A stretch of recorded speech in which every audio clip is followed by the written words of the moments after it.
November மாதத்தில் தினம் ஒரு புனிதரிடம் நம் வேண்டுதல்களை ஒப்புக்கொடுப்போம். உங்கள் மன்றாட்டை இன்று ஜெபிக்கவிருக்கும் புனிதரிடம் ஒப்புக்கொடுங்கள். இன்று புனித ஜெர்துருத்தம்மாளிடம் உத்தரிக்கிற ஆன்மாக்களுக்காக செபம்.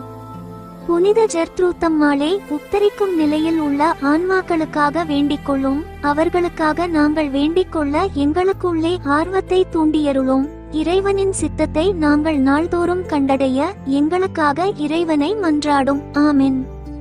என்றென்றும் வாழும் எல்லாம் வல்ல இறைவா, எங்கள் ஆண்டவராகிய இயேசு கிறிஸ்துவின் விலை மதிப்பில்லாத திரு இரத்தத்தை இன்று உலகம் முழுதும் நிறைவேறிய இனி நிறைவேறவிருக்கிற எல்லா திருப்பலிகளோடும் சேர்த்து உத்தரிக்கும் தல ஆன்மாக்களுக்காகவும் உலகில் உள்ள எல்லா ஆன்மாக்களுக்காகவும் திருச்சபையின் ஆன்மாக்களுக்காகவும் எனது குடும்பத்தினரின் ஆன்மாக்களுக்காகவும் உமக்கு ஒப்புக் கொடுக்கிறேன். ஆமென். தந்தை, மகன், தூய ஆவியின் பெயராலே. ஆமென்.